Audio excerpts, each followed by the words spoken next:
Baiklah, Assalamualaikum warahmatullahi wabarakatuh. Alhamdulillahirabbil alamin. Alhamdulillahilladzi anzalal Qur'ana hudan lin-nasi wa bayyinatin minal huda wal furqan. Asyhadu an la ilaha illallah wahdahu la syarika lah wa asyhadu anna Muhammadan abduhu wa rasuluh. Allahumma shalli wa sallim wa barik ala Muhammadin wa ala alihi wa sahbihi ajma'in, amma ba'du. Jamaah pengajian Sunan Gunung Jati yang pada kesempatan Ahad pagi ini, ya, kajian Ahad yang ke 2113. 2113. Kira-kira berapa tahun tuh Pak? Kalau 1 tahun itu ada 52 pekan, ya, ada 50 dibagi 50 itu sudah berarti udah 40 tahun. Ya. Kalau 40 tahun berarti 2113 berarti kurang lebih 2 tahun. 2 tahun 3 bulan. Ya. 2 tahun 3 bulan. Jadi 42 tahun ya 4 bulanan. 42 tahun 4 bulan. Berarti mulai sekitar tahun 80. Berapa tuh? Tahun 84 atau 80 berapa? Sebab kalau 80 aja sudah ke tahun 2000 itu 20 tahun. Tambah sekarang 25 berarti 45. Berarti kurang lebih tahun 82 83 mulai kajian Ahadan setiap pekan di Majelis Taklim Sunan Gunung Jati. Alhamdulillah. Berarti kalau jamaah Bapak sekarang usia 60, ya, dulu waktu ngaji di sini umur 15-17 tahun dulunya. Ya. Jamaah yang dimuliakan Allah termasuk juga jamaah yang di rumah, jamaah pendengar, pemirsa radio LSK 107,9. Mudah-mudahan setia mendengarkan, bisa di rumah sambil masak emak-emak, bisa sambil ngopi, gabur di rumah, ya, nyantai saja. Kita sama-sama kajian Ahadan pekan pagi ini, ya, yang tepatnya tanggal 24 Mei 2026. Zulhijjahnya tanggal berapa Pak? Senin, Selasa, itu 8, 9, 10. Berarti kita tanggal 8 sekarang ya? Sekarang tanggal 7. Senin tanggal 8, Selasa 9 Zulhijjah, 10 Zulhijjah. Berarti sekarang kita tanggal 7. Ahad 7 Zulhijjah. Jemaah yang dimuliakan Allah, kajian pagi ini karena situasi Zulhijjah, Idul Adha, musim korban, ya, suasana hari raya haji. Tapi namun sebelumnya jemaah sekalian, lebih khusus para pemirsa di rumah, ya, LSK 107,9, kita doakan buat pembina majelis taklim kita, Ustadz Abah Garanggoya yang sedang dirawat di rumah sakit, mudah-mudahan cepat sembuh. Sekali lagi mudah-mudahan cepat sembuh. Ya, beliau kemarin masuk rumah sakit. Jemaah yang dimuliakan Allah, suasana bulan Zulhijjah yang sekarang sudah mendekati Idul Adha. Apa yang akan bisa saya sampaikan adalah berkaitan dengan ketauladanan Nabi Ibrahim beserta keluarganya. Ketauladanan keluarga Nabi Ibrahim. Saking pentingnya, saking pentingnya syariat Islam mengajarkan kepada kita melalui Rasulullah yang kemudian dijadikan rukun bagi Islam, rukun Islam. Bunyal Islam alal khamsin, dibangunnya sistem masyarakat Islam membina pribadi-pribadi umat Islam itu dengan 5 tahapan. Yang dari awal sampai ke-5 itu sistematik yang tidak bisa dipisahkan, harus berurutan dan harus saling mengkait. Wah, luar biasa nih. Kalau ini kita pelajari, khusus membahasnya, bisa satu rukun itu 2-3 kali pertemuan, sehingga 5 rukun Islam 15 kali pertemuan. Kurang lebih pertemuannya antara 90 menit lah. Lebih matang, lebih jelas, lebih gamblang. Tapi baiklah, kita ambil singkatnya saja yang berkaitan dengan Nabi Ibrahim dan aturan-aturan dalam Islam yang tercantum di dalam rukun Islam yang kelima. Saking pentingnya Allah mengisyaratkan kepada Rasulullah, perjalanan Nabi Ibrahim harus direkam jejaknya. Direkam jejaknya kemudian menjadi sebuah kesempurnaan syarat sebagai seorang muslim menunaikan ibadah haji. Tentunya bagi yang mampu, yang belum mampu berdoa berharap ya Allah bisa pergi ke Mekah menunaikan ibadah. Terus doanya aja mandek-mandek. Kalau enggak ya umroh ya Allah, kalau enggak ya umroh ya Allah. Mudah-mudahan doa seperti itu Allah akan kabulkan. Percaya Bu? Ibu pernah doa nggak pengen ke Mekah? Bapak pengen nggak? Udah kesana belum?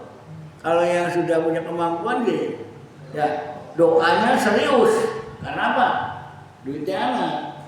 Tapi yang nggak ada duitnya doanya setengah-setengah. Kira-kira dikabul beliau, kira-kira dikabul beliau. Kita harus mantap. Siapa tahu ada satu keajaiban yang diberikan kita oleh Allah. Itu melas bocah kia wong kia doa bae pengen di Mekah. Nih melalui ujuk-ujuk ada yang ngajak saja. Ujuk-ujuk itu kayak orang mimpi. Nah, di situ yang penting kita doa berharap ya Allah bisa pergi ke Mekah. Kalau enggak haji ya minimal umroh ya Allah. Kan sama aja. Haji, tawaf, sa'i, tahallul, umroh juga ada. Coba enggak ada buku, enggak ada yang lainnya, enggak ada lempar jumroh. Baiklah Bapak dan Ibu sekalian, jamaah majelis taklim Sunan Jati beserta para peserta, para pendengar, pemirsa di rumah Radio LSK 107,9. Kita mengawali dari mana nih? Dari sosok Nabi Ibrahim yang di Quran banyak disebutkan namanya, diceritakan kisahnya, dan kemudian ada jadi patokan untuk menunaikan ibadah haji rukun Islam yang kelima. Nabi Musa nggak disebutin. Ada di sana peristiwa Nabi Adam dan Hawa yaitu di Arafah, yang di Jabal Rahmah. Di sana dipertemukan antara Adam dan Hawa. Ya, dipertemukan. Dan di situ di Bukit Rahmah bertemunya Nabi Adam dan Ibunda Hawa saat oleh Allah dipisahkan, diturunkan dari surga. Jemaah yang dimuliakan Allah, kita lihat dari sosok Nabi Ibrahim dulu.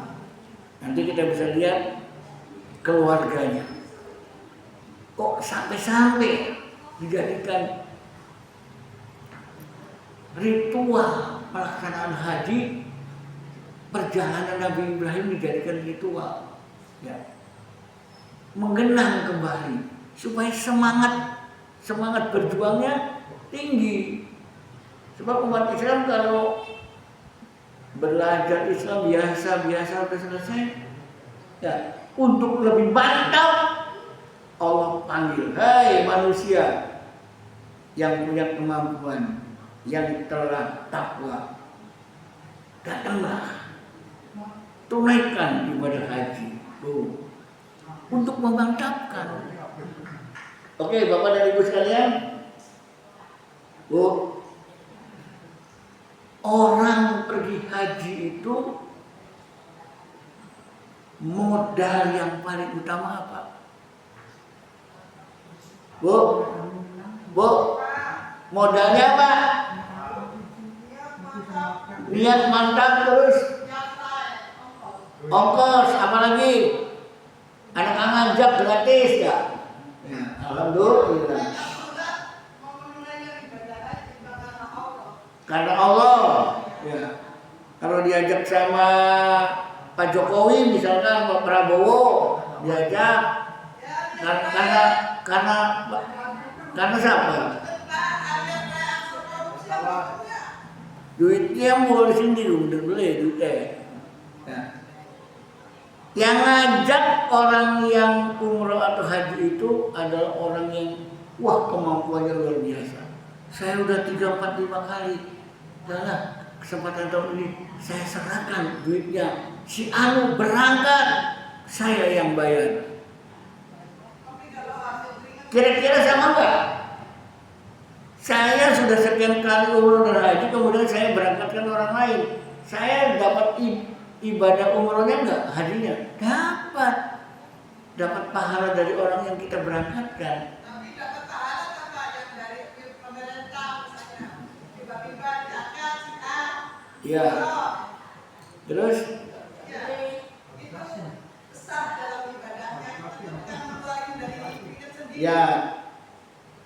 Yang jelas syaratnya bukan duit. Ya Pak? Bukan duit. Orang yang gak punya duit berangkat dia diajak tetangganya, diajak orang kaya, dermawan, harus yang penting ikut. Ada tukang beca naik haji, gara-gara ngantar anak ke TK ditungguin, gak mau kemana-mana, anak TK-nya takut kalau ditungguin tuh anaknya nangis, jadi tukang beca nungguin sampai jam 9 pulang, dia terpulang. Pas suatu saat kakeknya dari Jakarta datang. Mana cucuku? Lagi di sekolah, Bah. Kata anaknya. Di mana di sana? Itu kita lihat pakai sedan. Tahu-tahu tukang beca lagi nungguin di jendela. Lah itu siapa itu?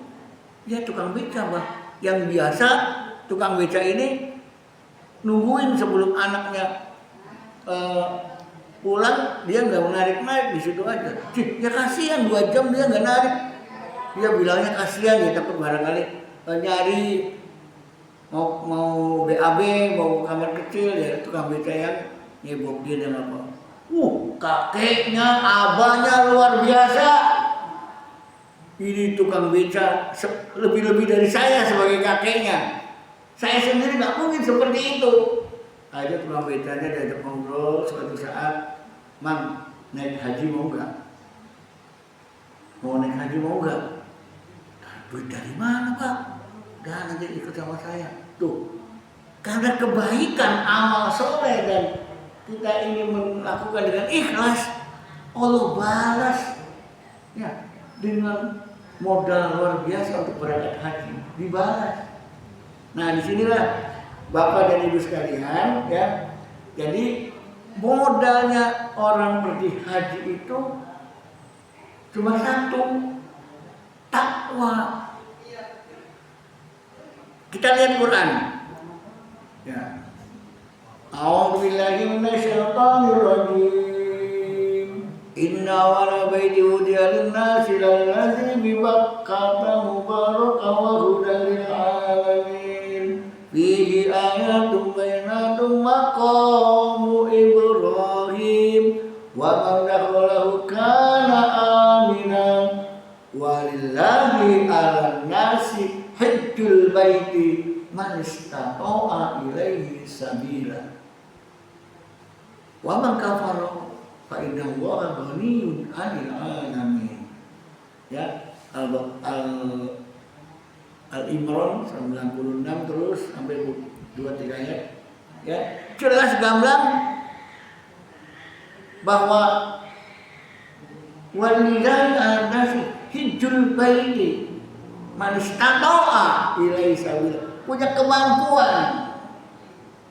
kemampuan spiritual, semangat iman itu yang utama, kemampuan.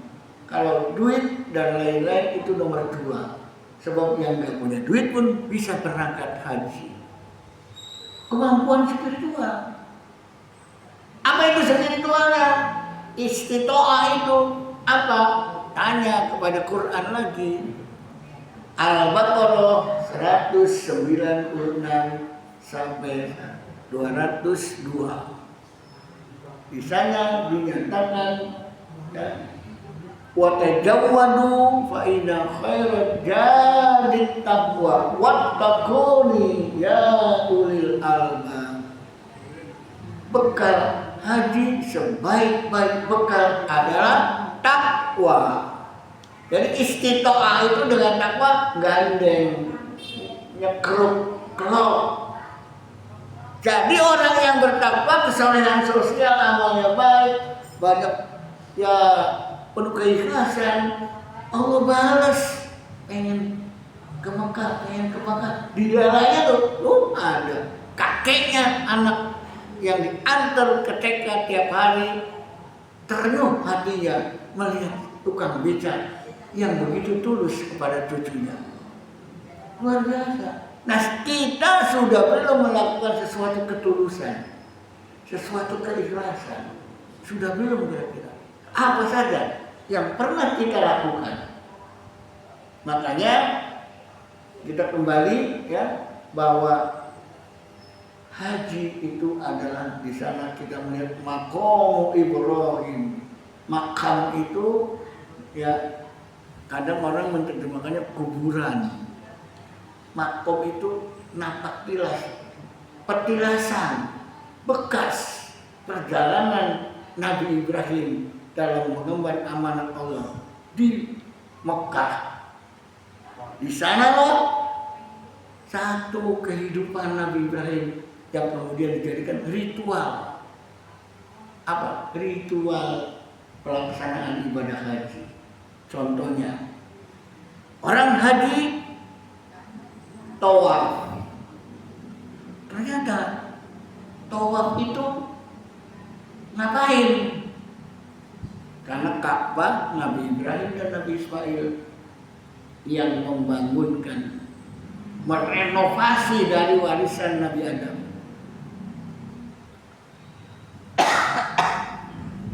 Ya, merenovasi. Jadi Ka'bah itu ya di dalam surat Al-Imran ayat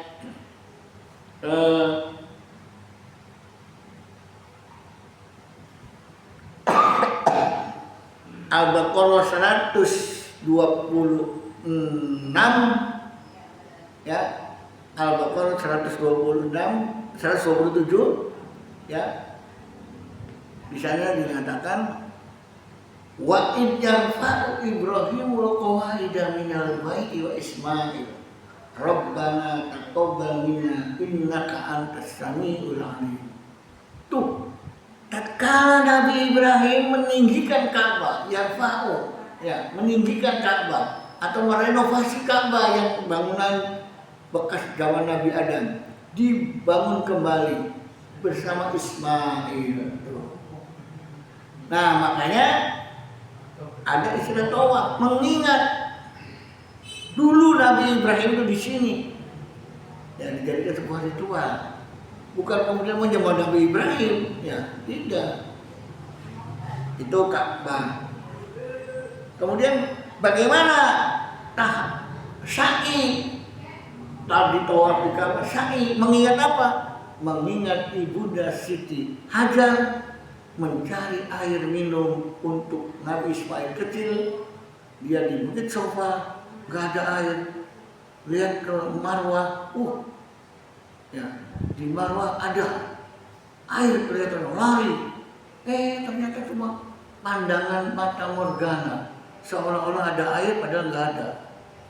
Balik lagi dari Marwah ke Sofa, di Sofa ada nih, nggak ada.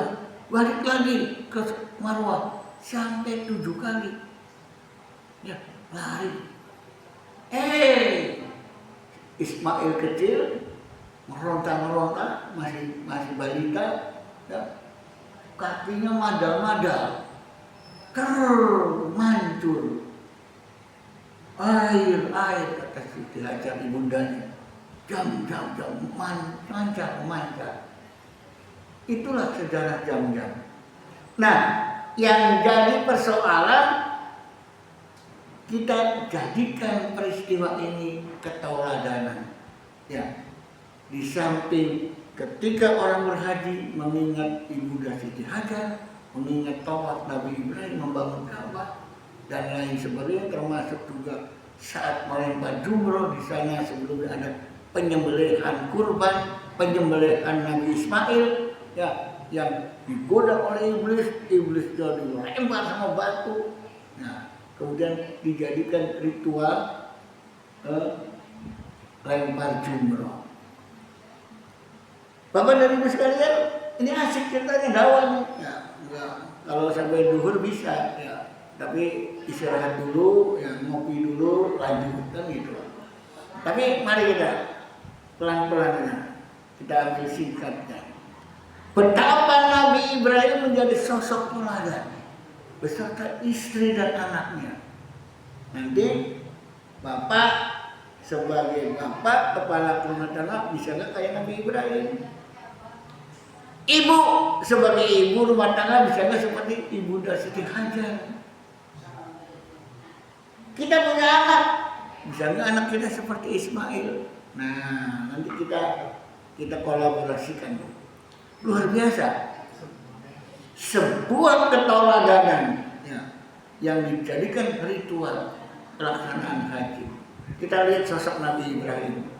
Waktu muda, kuat, tegar, tapi cerdas, kritis.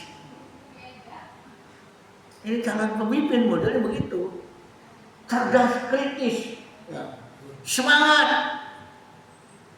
Sampai-sampai dia pengen tahu siapa yang menciptakan langit dan bumi.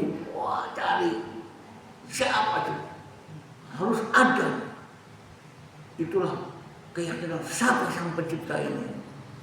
Bahasa kita berarti, pasti ada yang menciptakan. Itu yang namanya Tuhan. Jadi Nabi Ibrahim mencari Tuhan.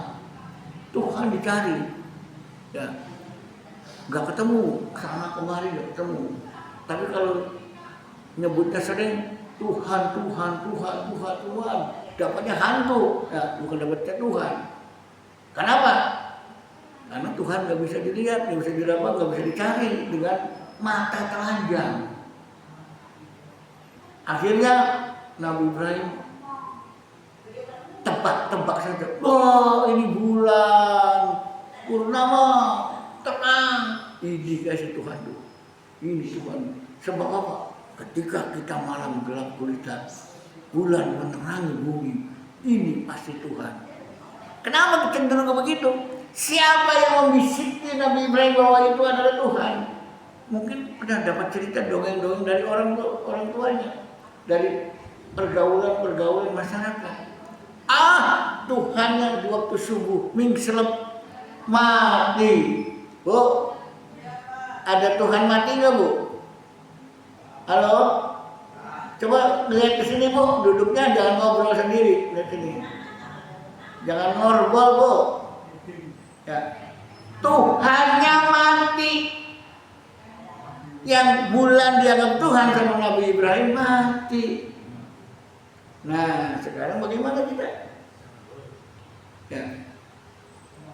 Kisah itu berganti begitu bulannya mislep di waktu subuh, terus berapa jam kemudian muncul tong.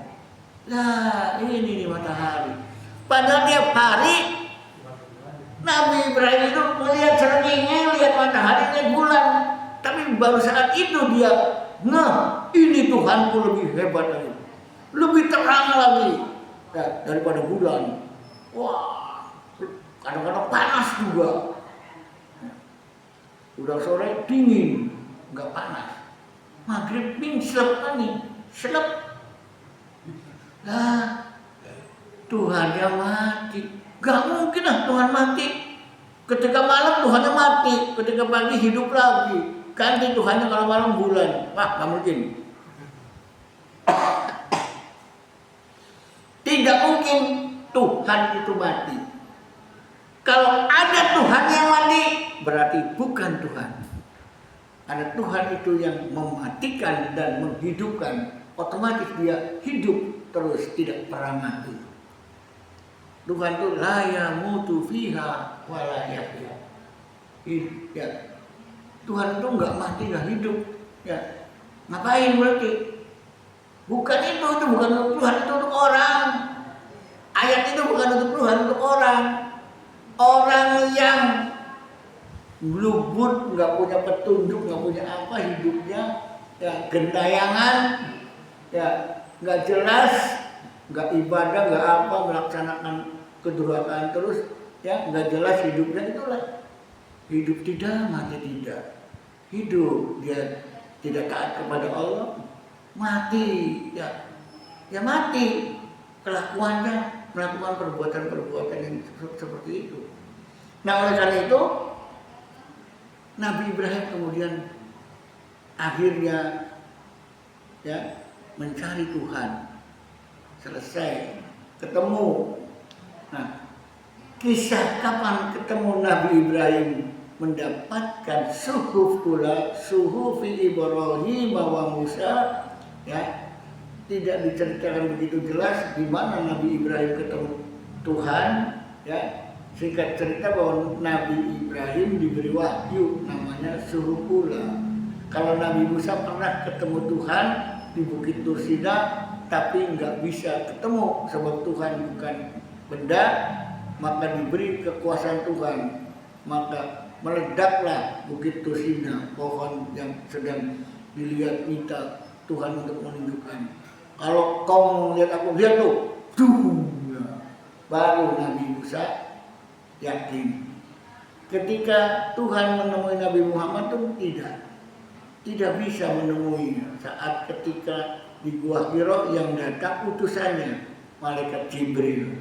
Enggak Tuhan langsung bertemu dengan Nabi Muhammad, tapi melalui utusannya malaikat Jibril. Ya, ajudan Allah yang setia, ya, untuk menyampaikan wahyu. Kalaupun Isra Mi'raj terus ke Sidratul Muntaha, ke Mustawa, ke sana juga tidak bisa digambarkan bagaimana bahwa Nabi Muhammad bertemu dengan Tuhan. Nabi Muhammad tidak pernah menggambarkan bertemu sama Allah langsung di sana, bentuknya kayak apa Allah. Sebab Allah itu bukan benda, jadi tidak ada bentuknya. Ya, Allah itu bukan benda. Kalau kayak apa Allah itu? Ya berarti kayak benda, berarti bukan Allah, bukan Tuhan. Nah gitu. Jadi Allah itu tidak digambarkan seperti apa. Ya, harusnya Allah ada di hati.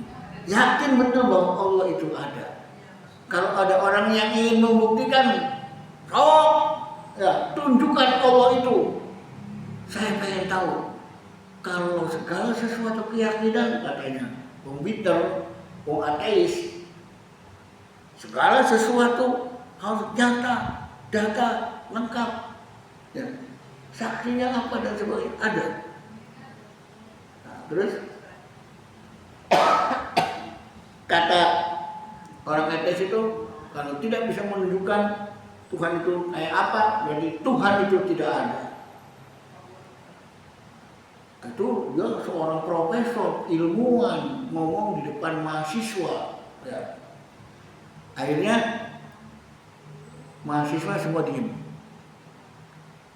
Dia di kampus, di ruang kuliah, wah, menyampaikan teori-teori ilmiah bahwa dia adalah seorang ilmuwan yang terkenal dan hebat di kampus, tak terkalahkan. Tapi ada mahasiswa yang cerdas. Begitu yang lain diem, Pak, saya jawab Pak. Silakan, bisa buktikan Tuhan di mana? Nah, akhirnya apa? Mahasiswa itu datang ke depan, di meja dosen yang sedang ngajar itu, profesor itu, dia bawa buku karangan dia. Banyak menciptakan dan mengarang buku, diterbitkan, dibaca sama seluruh para ilmuwan, termasuk mahasiswa. Diambil bukunya, dibanting, diinjak-injak sama mahasiswa. Marah nggak kira-kira Pak?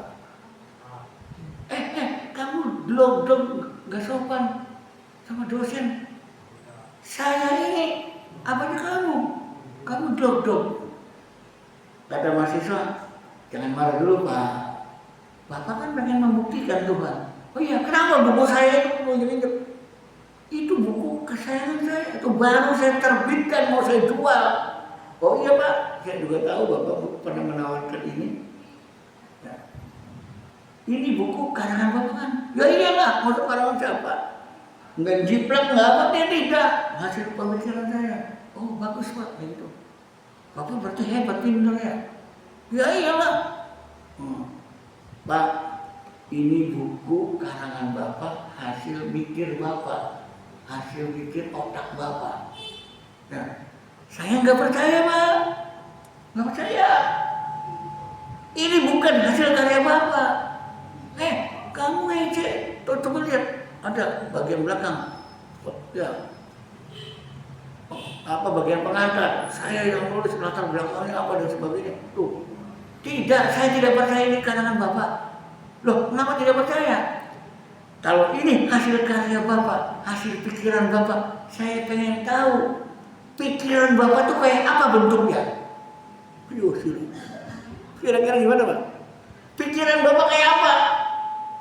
Pikiran Bapak ada di mana? Ada di kiri sana. Iya, tunjukkan. Bapak tunjukkan pikiran Bapak di atas meja ini. Ambil di dalam kepala Bapak, taruh di atas meja. Saya pengen tahu apa ada pikiran Bapak di atas meja. Hasil, kayak apa bentuknya pikiran Bapak yang katanya ada di otak di kepala Bapak. Tunjukkan. Nanti saya akan tunjukkan bagaimana Tuhan itu kayak apa. Sebelum Bapak tunjukkan pikiran Bapak, saya tidak akan bercerita bagaimana menunjukkan keberadaan Allah. Sang dosen keder. Tunjukkan dong Pak, kata mahasiswa yang lainnya tadinya tegang, karena nginjek-nginjek buku sih. Ya, ini buku nggak ada harganya, yang harganya ada kepikiran Bapak. Mahasiswa akhirnya tadinya tegang, lega. Ternyata dosen nggak bisa jawab. Dia ambil buku yang sudah diinjak-injak itu, masukkan tasnya, kabur keluar ruangan kuliah. Kabur, dosennya kabur, nggak bisa menjelaskan. Ya, pikiran yang ada di otaknya diambil taruh di atas meja. Loh, hebat tuh mahasiswa, cerdas, lebih cerdas daripada dosennya. Nah inilah Nabi Ibrahim cerdas. Makanya wajar Nabi Ibrahim jadi tauladan Abul Anbiya, manusia sedunia. Wa idibtala Ibrahim rabbuhu bi kalimatin fa atammahunna qala inni ja'iluka lin-nasi imama. Qala wa min dzurriyyati qala la yanalu ahdi dzalimin. tatkala Allah menguji totalitas lulus ujian Nabi Ibrahim dengan berbagai ujian-ujian kehidupan, maka akhirnya dapat SK kenabian dan SK sebagai pemimpin manusia. Wah, SK-nya langsung dari Allah. Inni ja'iluka linnasi imaman. Ku jadikan engkau, hai Ibrahim, pemimpin imam manusia sedunia. Kecerdasannya, ketabahannya diuji dengan berbagai ujian, lulus jadi pemimpin dunia.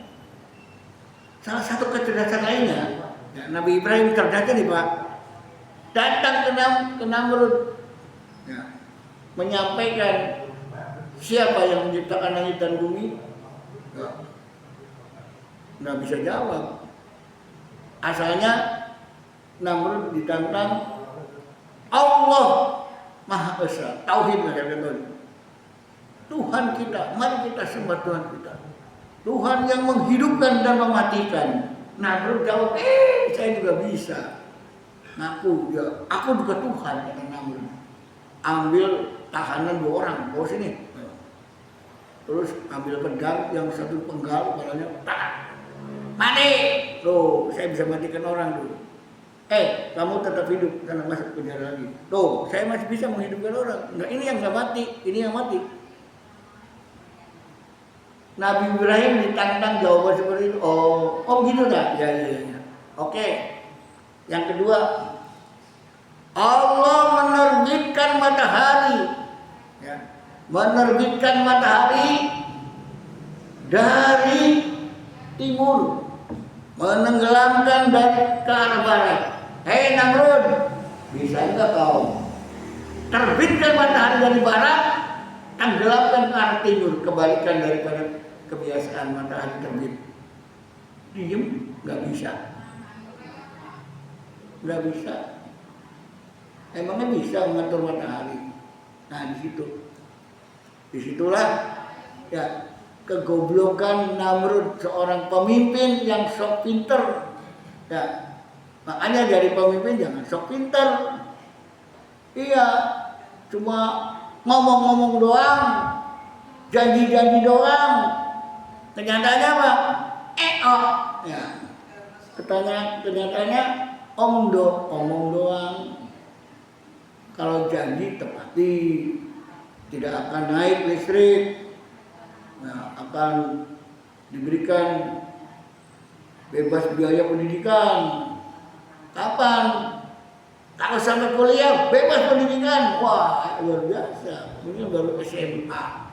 Ya, itu juga negeri, swasta tetap bayar. Ya. Terus apa lagi? Tidak akan naik harga BBM. Tidak akan, jadinya banyak. Ya. Ternyata ya begitu deh. Nah, makanya pemimpin itu jangan banyak ngomong. Ngomongnya tidak jelas, ngomongnya dipikir dulu. Ya. Katakan apa yang kau katakan, tapi melalui proses pemikiran. Ya. Jadi jangan kau katakan sebelum kau berpikir. Pikirkan dulu sebelum kau berkata.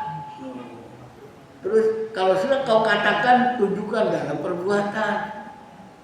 Untuk menunjukkan apa yang kita katakan dan kita pikirkan itu betul, dinilai dengan nurani hati. Saya berpikir mau ngasih makan anak-anak sekolah. Dari pikiran, wah mau ngasih makan anak sekolah gratis. Ya. Kemudian langsung ngomong jeblok. Ini bagaimana nih? Nuraninya harus ditalar dulu dengan hati, terus nanya bagaimana nih kalau menurut moralitas, menurut agama spiritual. Kalau spontan ngasih makan anak-anak sekolah bagus menurut pemikiran, tapi menurut nurani yang gak pas lah. Masa anak orang kaya juga dikasih makan di sekolah itu? Banyak sekolah-sekolah anak orang kaya dikasih makan.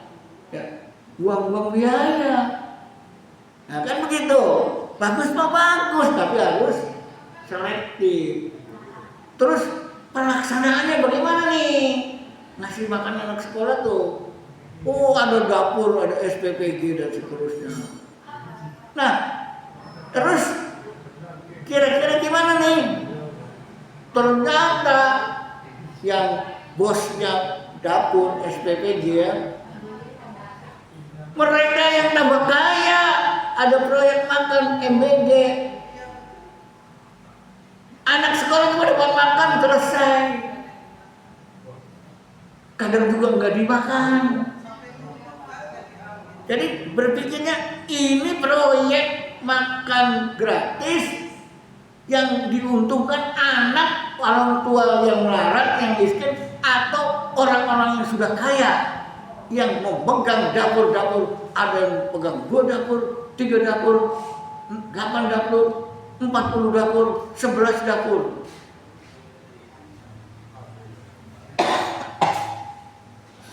Yang satu dapur katanya itu sehari kurang lebih 6 juta. Belum yang lainnya, yang nggak tahu lah. Yang penting mereka untung. Ya, mereka untung. Kenapa untung? Ya, satu dapur 2.000 sampai 3.000 orang. Ya, 2.000 sampai 2.500 siswa.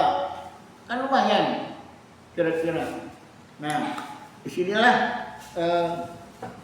ketika kita melakukan sesuatu program, ya antara pemikiran ya dengan sebuah rencana harus dilihat.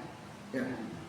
Apakah kesannya ini bagi-bagi proyek bagi mereka yang telah mendukung pemimpin itu misalkan, sehingga mana jatah saya kan udah dukung ente, saya udah keluar bantu kampanye, masa nggak balik modal dong buat saya, mana proyeknya buat saya.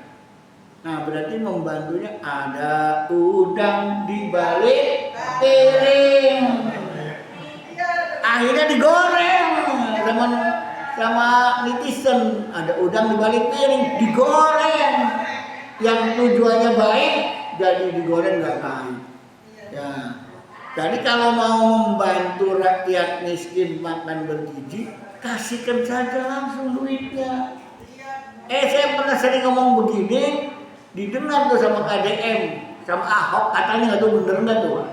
Ahok sama KDM katanya mau bagi duitnya langsung ke orang tua, suruh masak sendiri. Katanya nggak tahu bener nggak lah gitu ya. Padahal saya sudah pernah ngomong begitu sering, ya di YouTube di apa gitu tuh. Kasihkan aja ke sekolah, kalau nggak ke wali muridnya suruh masak, wali muridnya untung. Yang untung bukan orang kaya, pemegang proyek. Dan ternyata dapur itu dipegang oleh siapa? Oleh para pengurus yayasan yang belum punya yayasan dadak bikin. Satu yayasan bisa 2, 3 sampai 8 dapur. Yayasannya di jauh di luar kota, perjalanan 4-5 jam, dapurnya ada di Cirebon. Lucu. Ya, yayasannya di sono. Ya itulah. Jadi boleh dikatakan ya, apa yang kita pikirkan, apa yang kita omongkan, apa yang kita kerjakan itu harus satu kesatuan, tidak bisa lepas. Kalau hanya ngomong doang nggak dipikirkan, yang penting baiklah, gelar baik, kerjakan. Tapi akhirnya banyak masalah. Makanya harusnya pendukung Pak Presiden itu adalah orang-orang yang cerdas, yang baik, yang ikhlas, yang tidak berharap banyak terhadap proyek dari apa yang dikeluarkan atau diprogramkan dikerjakan oleh Presiden. Nah, saya tidak punya duit. Ada tuh, saya dengar dapur di Madura, Pak. Dapur di Madura dipegang oleh Pak Haji. Pak Hajinya is okay, Bu. Dapur di Madura hebat. Pak Hajinya punya usaha banyak. Begitu bagi makanan bergizi di sekolah, di dalam tepaknya, rangsongnya ada uang 50 ribuan. Ada wartawan, ada apa lihat.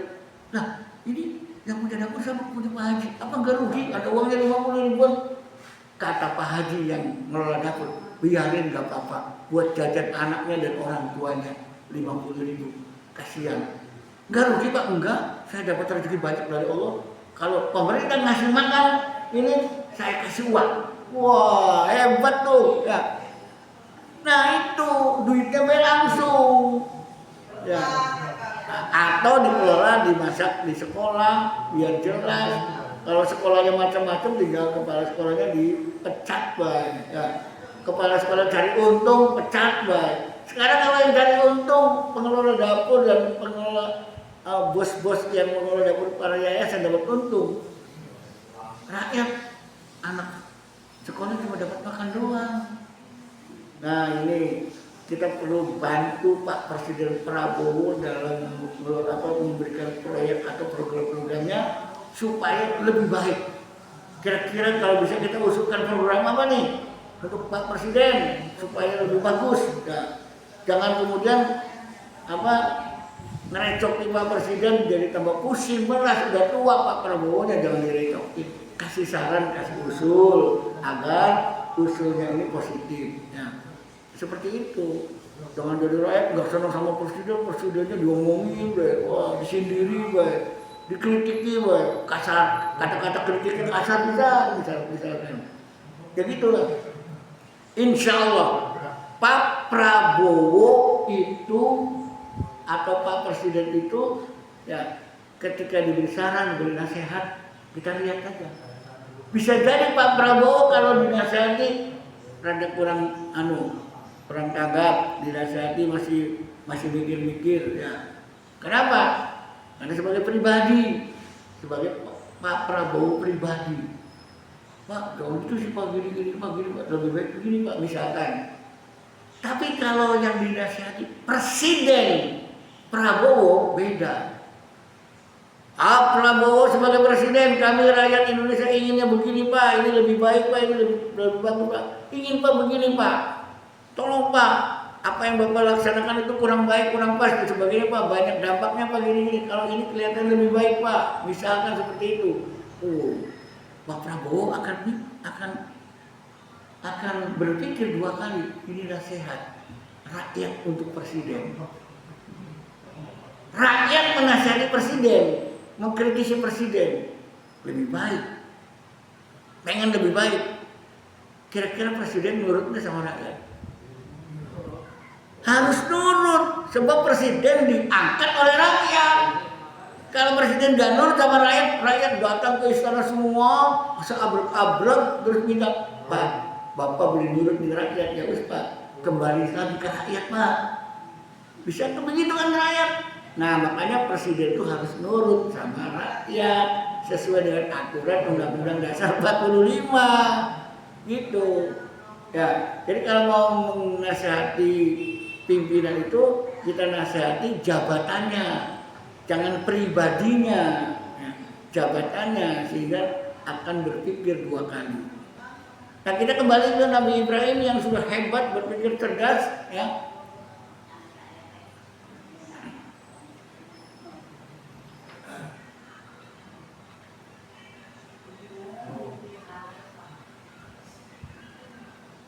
Nabi Ibrahim akhirnya menang berdialog dengan Namrud. Is okay. Wah, kalah Namrud. Ya. Nah, kemudian Namrud ini mau misi enggak? Ya, jadi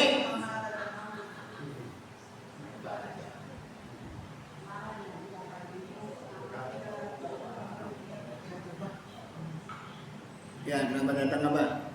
Nanti iya. Nanti. Ya? Ya, pulang sudah. Oh, iya. Ya, alhamdulillah Abah udah datang, ya mudah-mudahan sembuh kembali Pak, kuat Pak. Ya. Kita sedikit lagi Nabi Ibrahim. Ya. Ternyata Namrud kalah berdialog dengan Nabi Ibrahim. Hebat. Wah, luar biasa. Jadi begitu hebatnya Nabi Ibrahim berdialog. Ya.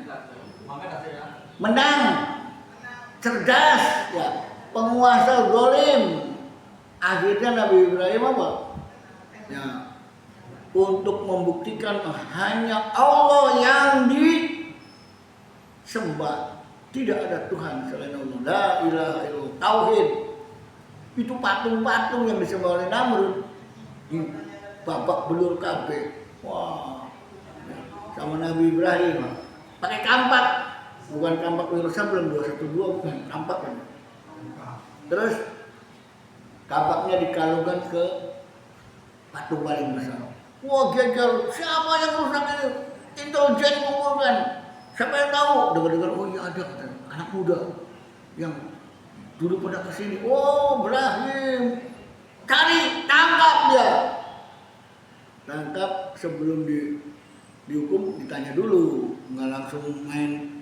Ya, tidak ada bukti, tidak ada apa dan sebagainya.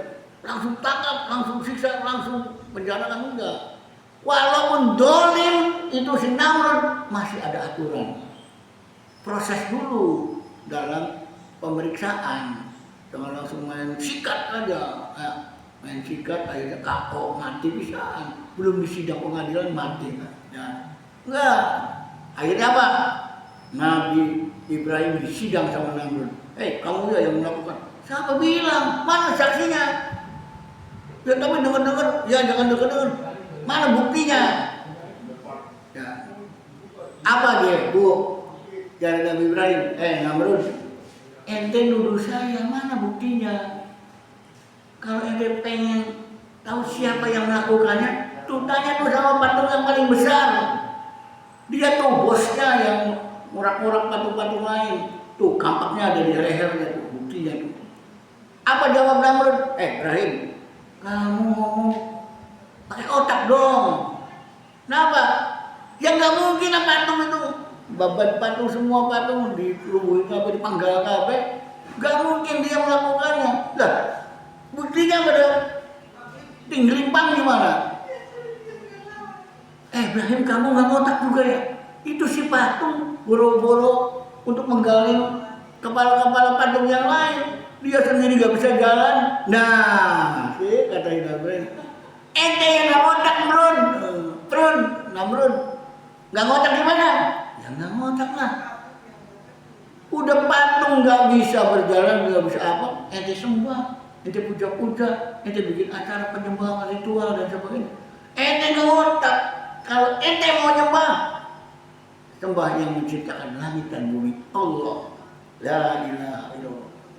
Namrudnya malah nggak mau.